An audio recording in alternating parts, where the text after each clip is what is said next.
Welcome to the Investing Show, where we discuss ideas to help you make more of your money. I'm Simon Lambert of This Is Money, and joining me today, I'm delighted to say we've got Georgina Brittain, manager of the JP Morgan Smaller Companies Investment Trust, as well as a number of other investment trusts and funds at JP Morgan. We've also got Richard Hunter of Interactive Investor. Welcome to the show. Hi, Simon. Georgina, UK smaller companies, it's a fascinating field. How did they perform in general as the coronavirus crisis hit just over a year ago? And also, how has the recovery been for them? Well, if you realise that smaller companies by their nature tend to be more domestic, about 50% of the companies that we look at are domestically focused, and often services oriented, and with only one leg to their story, you can imagine it was pretty torrid. A lot of them fell. I mean, when I say fell really significantly, that means north of 50% falls in a couple of weeks. That kind of dramatic share price movement. Stock markets nowadays move so quickly that actually in less than 2 months, they were starting to rebound. So there's an amazing buying opportunity if you had the nerve to buy into some of these companies when they'd fallen. And since then, they've just gone from strength to strength. It's been a very, very strong rebound. And that was even prior to the vaccinations, which have set the whole market on fire. So I say it was a really, really roller coaster ride is the only way to describe the last year or so. Beyond the fact that obviously as an experienced fund manager, you'll know that in any form of crisis, the share prices of good companies can often tend to overreact and fall too far. Did the rebound and the strength of the rebound and how fast it was catch you by surprise? Because I know when a lot of people were looking at bigger, better known names, for example, looking at the big US tech stars and how they rebounded very, very strongly from that initial very deep crash, people were initially thinking this can't last. This has got to go away. Yes. So I've run money in the small cap arena for over 20 years. So I kind of think I've seen it all. And I will say when the crisis hit the stock market, I was talking to my team and they were saying, look, we haven't seen this before. We haven't seen a global financial crisis or the boom and bust of, the tech boom 2000, 2001. So they said to us, right, what do we do? What do we do? What should we be doing? And I said, number one thing that we don't do, this was sort of early March, I said, is panic. We're far too late to panic. We should have panicked in February and sold things. That would have been clever. You do not sell them now. So, and it's so easy to say that, and my goodness, it's not easy to do at the time when you're sitting there thinking, oh, why do I own a travel agent when no one can go anywhere? Well, the reason is because at some point, who knows when, but at some point we're going to be allowed to travel again. That company was doing incredibly well. The company I'm talking about prior to coronavirus. Was it going to survive? That was our first question. And if it was, then it was going to do as well, if not even better afterwards. And that's how we approach this. So, for almost everything we looked at, it's like, it's too late to sell. We owned it for all the right reasons. None of those reasons will have changed when we come out of this. So have a look. Is this time to buy more? Or are we going to need to help them shore up their balance sheets, put more money into it? Absolutely fine. Or actually, we had so many things we wanted to do and buy, are you happy with that position and move on and put money elsewhere? But that was our approach. As I say, if you were really, really smart, you panicked in January, you sold a lot of these things and then you bought them back in March. But it's very difficult, as you say, for investors not to panic in that scenario, but it's also difficult for them to do the other side of the equation, the old Warren Buffettism, the be greedy when others are fearful. Is it tough for you to be buying at that point when you see things that previously you thought were a good investment and now they're 40 or 50% cheaper? It's incredibly tough. I mean, really, really, as I say, I have managed money for almost 25 years. You think you've seen it all. You know that at times it's stressful or very stressful. Last year was off the clock is the only way to describe it in terms of the stress. And you mentally, intellectually, this is the right thing. Well, you're very, very confident it is the right thing. It will prove to be the right thing to be done. But on the day, it feels pretty silly, and especially because then the next day the shares are down even more, and you think, oh, okay. And it is a test of really understanding your companies. This is all about understanding the fundamental drivers of each of the companies that we invest in. So you really can look at those fundamentals and say, obviously, right now in the middle of COVID and lockdown, et cetera, and something no one's ever experienced or thought of or imagined or stress tested for. But what is this company going to look like? And what is the environment for whichever company it is going to look like afterwards? Are other companies and competitors going to still be there? Or are some of them going to fall by the wayside and our companies be in better competitive positions? So you have to really kind of push yourself and just keep focusing back on the fundamentals of each of these companies, why you own them, why you want to own them, and why you think they're long-term winners. Sounds easy, doesn't it? But my goodness, it was hard.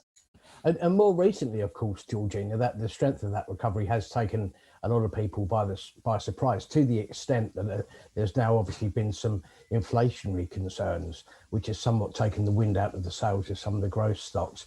Has a slight style change from growth to value, when it's been happening this year, played into your hands as well? What we try and do, and how I try and run the fund, is to have both growth and value in the funds at all times. That really is something that we try very hard to do. Having said that, given that this company, this investment trust, focuses on smaller companies, almost by definition, most of the smaller companies you want to be in are the growth ones, because that's where the excitement is. And when we get it right, we can buy a 100-200 million pound market cap company that gets up to the FTSE 100, gets into the billions. That's a growth company. Value companies are never going to do that for you. But having said that, with so much going on and with a lot of the value companies having fallen to such an extent last year, we did definitely maintain that balance and added more value in there. So that was right for us. And I will just say, kind of our approach, my approach throughout the entire year, as I say, from the very start, and then again in November when we got the fantastic vaccination news, was to make sure and to maintain balance within the portfolio. Balance of things that were doing well during COVID and things that really weren't, we're suffering most from lockdown. Balance in terms of value, balance in terms of growth, making sure that you look at the portfolio as a whole, as well as each individual company, and maintain that balance. And so, at the start of COVID, as I say, that was very uncomfortable with the things that were most exposed, falling dramatically. And then they started to bounce back very, very strongly. Then when we got the vaccine news, some of our, very large, incredibly long-term successful holdings that we have did relatively very poorly, as in they didn't move and the rest of our market went up 20 or 30%. We're judged on a relative basis. And again, I said, no, we want to keep these companies in the portfolio. We're not investors for a day, a week, a month. We own companies ideally for many years. And so again, we kept that balance, we maintained that balance. And there was a couple of more difficult months, as I say, as the vaccine news got out and everyone got incredibly excited by what they call the reopening trades. All these companies are at some point are going to be allowed to trade properly. But as I say, we kept both in, and that has proven right. But these are difficult. They're trying periods to really, and you have to really focus on what you're doing and why, and that it will work. It will come true. You alluded to it there, I think, in terms of the depth of different companies that you have to pick from when you're investing. We often talk about the UK stock market in terms of the FTSE 100, which dominates, the stock market, and it's not the broadest of indices, and it's not potentially got the world's exciting companies in it, the ones that are going to be, growing by a multiple in years to come. And that's probably the thing that's held the FTSE back as stock markets around the world, especially in the US, have climbed. But if we go down the ladder into the part of the market that you're looking for good companies in, amongst those smaller companies, how diverse is that field of companies doing different things in different businesses that you have to choose from? Hugely diverse. As you say, the FTSE 100 is sort of, one might describe it as kind of lopsided, very overweight, your banks and your miners and your oil companies, etc. We there isn't a sector that isn't very significantly within our index. There isn't international, local, purely domestic. I mean, it's a smorgasbord. Our number one issue is trying to focus down on the really interesting names, the things we should be looking at if we don't own them already. And at the moment, I mean, we're pretty excited by the outlook for a lot of reasons. And literally at the moment, we're kind of in sell to buy mode. We have such a list of things that we would like to own, but we don't want to sell anything and we don't have any cash. I mean, that is such an exciting place for a fund manager to be, when you're literally sort of, you're trying to find the thing you're most happy to sell, but you don't really want to, but you've got such other great opportunities. But it's really of such a broad index with a fantastic choice of stocks. Is it fair to say that by definition, smaller growing companies tend to reinvest in the business rather than paying a dividend, for example? So with that in mind, is dividend yield one of the things that you look out for? Is it, or is that much less of an important investing point? It is less important. It definitely is less important at this area of the market, and for us and our investment trust. So we, just to say, we do pay a dividend, and we paid a dividend last year because as an investment trust we could do that. You build up reserves, and we used them part of them last year in order to pay our shareholders because that's important to them. So we get that, but very much the focus is on our companies reinvesting their capital. So almost all of the companies that we own will pay a dividend, and even if it's a sort of less sub 1% yield, we still believe that's a good discipline for them, and we'll encourage them to do that. But as I say, small growth companies, normally the one thing they really need is capital, and we're very clear we'd much rather that they spent it well than gave it back to us. Looking at the companies that you hold within the trust, there's a couple that stand out, but one of the ones I found interesting is Future, the publisher, which seems to be in the process of kind of rebuilding a totally different business to the one that it ran in the past. What's the attraction for Future and the stock for you, and the gamble that it's taking, I guess? Well, gamble's an interesting one. So this is one of our largest holdings, has been for several years now. So a couple of things. So if we stand back and look at any company, and it will depend, and it'll depend on the company itself and the industry, etc. But a few of the things that we really focus on, first and foremost, as you'll be fully aware, company has estimates out there in the market. Their stockbrokers have forecasts out there, and categorically we look at how a company is doing versus those forecasts and versus its own forecast. Is it meeting or ideally beating estimates out there, and is it doing that consistently, and can you understand sort of the levers that drive that?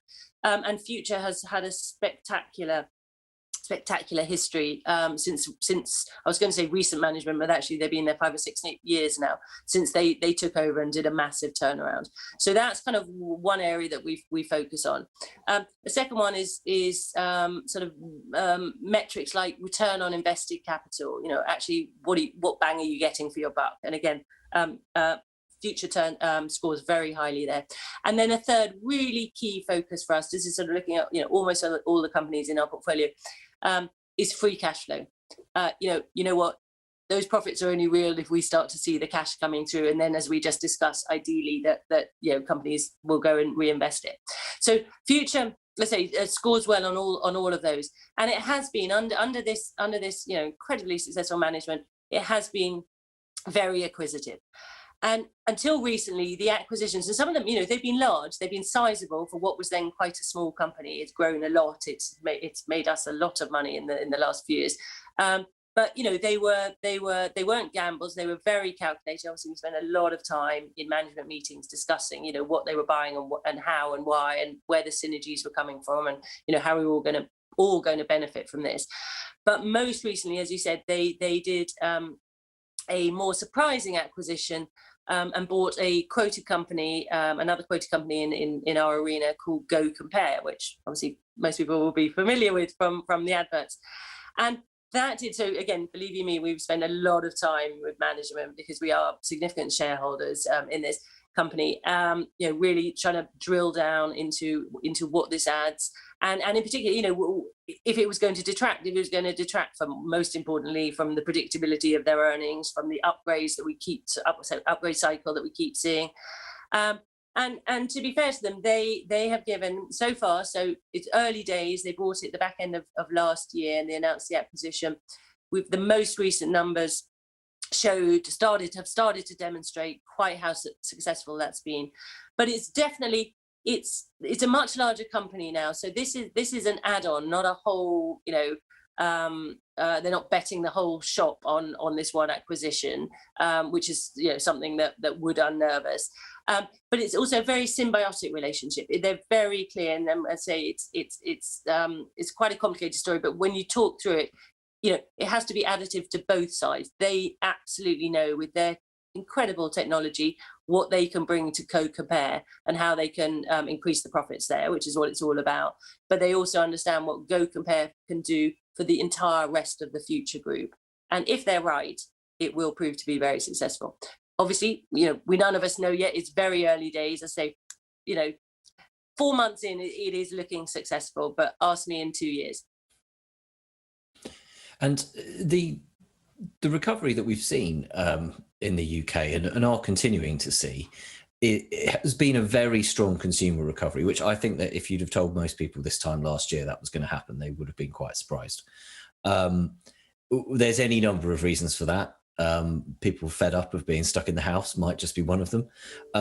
Also, the reported £150 billion that some people have made in lockdown savings. But there's sort of anecdotal markers that we've talked about on this show plenty of times that indicate that people are quite keen to get out there and spend, ranging from, how busy the local pub garden is or how busy the restaurants are when they open, to quite how large the appetite for moving home or doing up your home or your garden has been, or the fact that you can't get a hot tub or a bit of garden furniture for love nor money. You've got a company that's been doing quite well off the back of all of this, Dunelm. How long have you held Dunelm, and how bright do you see those prospects? And do you think this current boom will fade out a bit in the future? So we've owned Dunelm for approximately, I'm going to say, 4 years now. And I've known it in the past. We've actually owned it, way back when, and it had a less successful patch, let's say, definitely in stock market terms. So we'd exited a long time ago.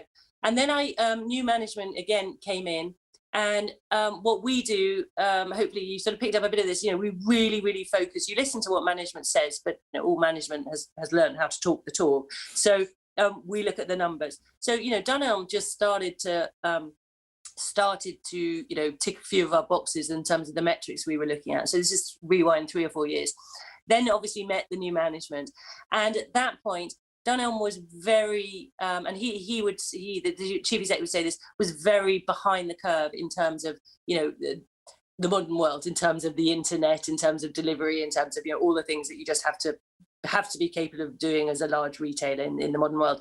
And he started spending really significant money. I'm going to suggest it was in the region in total of about £50 million on technology, not just the front end, the bit that you and I see when we go onto the Dunelm website to buy new curtains, whatever it is, but behind the scenes. And once again, retailing nowadays is about technology as much as anything else, and it's about data, and it's about data capture. And he started talking all of this, a lot earlier than a lot of other retailers, and as I say, putting in really, really big money. So we watched this starting to progress. Just prior to COVID, I mean, we owned a lot of it and still do own a lot of it.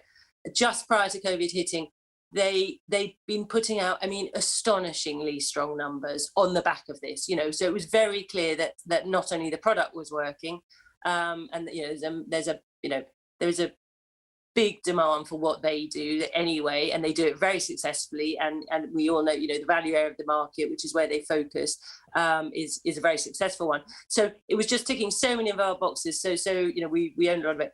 Clearly COVID hit, and at the beginning that share price, as you can imagine, felt like everything else. The stores were all shut, But again, what we focused on at that point, and at that point, as you say, none of us knew we were going to be virtually locked down for a year, and everyone was going to be, spending a fortune on their houses. We weren't clever enough to get that realize that at the beginning. That took me a little while to click through. But as I say, this was the easier part, was looking at how successful, even in January and February 2020, this company was doing. So we knew we still wanted to own it afterwards.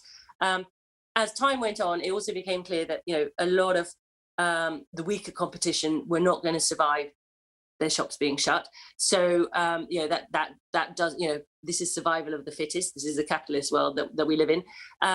And then, as I say, what then started to come through was just the strength of the actual spending. That as you said, we all started to just look around our houses, and it's like, and you had the time to do it. You're like, okay, we really will, decide on that new rug, that new sofa, that whatever it is.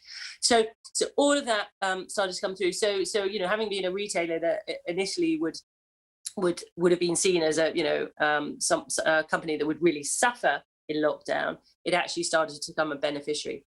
What we're so pleased about, and I say we thought this was going to happen, but we've just had recent results. So obviously at this point from the company, and at this point now we're lapping the start of lockdown and the huge spend that went on there.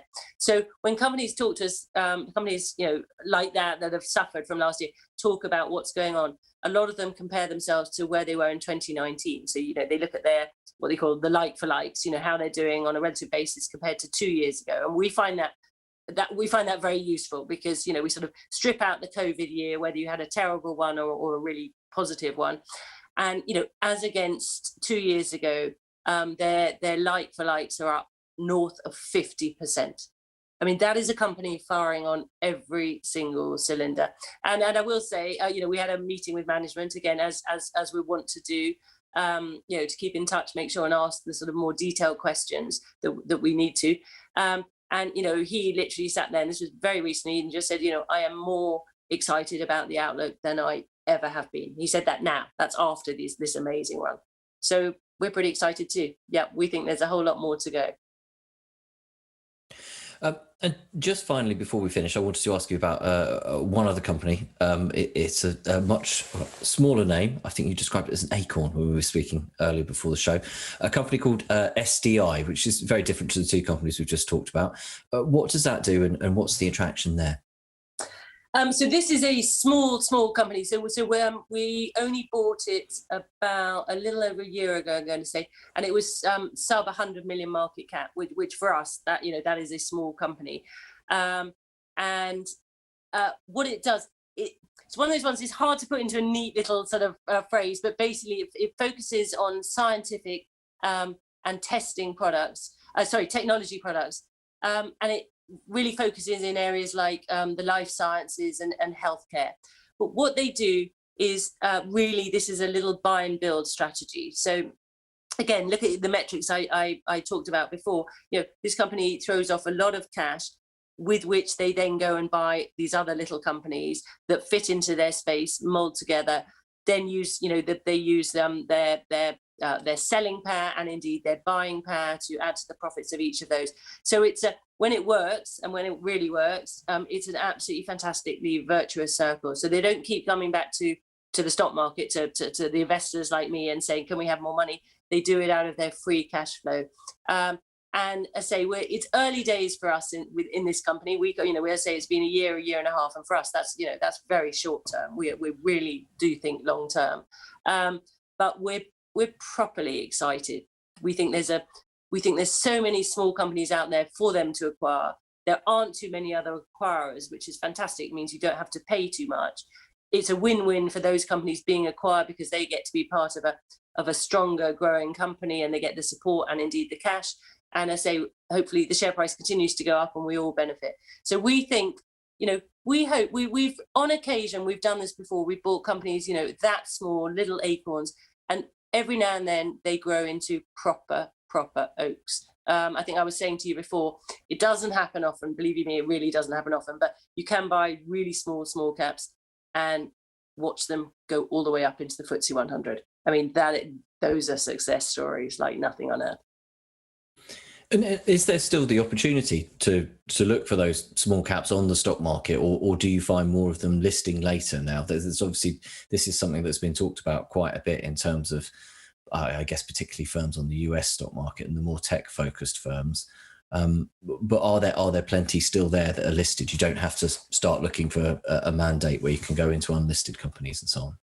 No, it's a really good question. But actually, the UK market is very unusual in how strong our small cap arena is. So the sort of number of companies that we look at in our sort of market cap space for our investment trust, it's 400 or 500, and I mean, you'll be fully aware that right now we're in the middle of an IPO boom. I mean, literally every single day you open up your computer, sitting at home as we all are, and 3 more are announced. I mean, this is just non-stop. In fact, it's absolutely exhausting.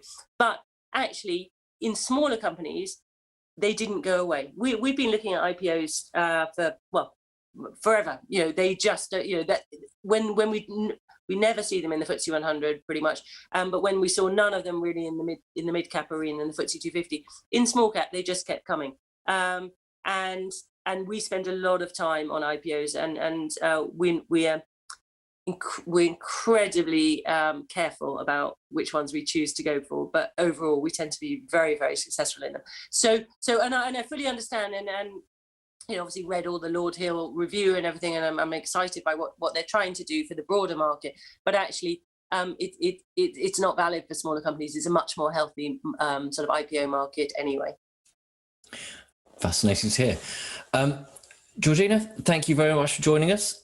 Richard, thank you very much for joining us. That's all we've got time for today. And thank you very much for watching The Investing Show. See you next time. Goodbye.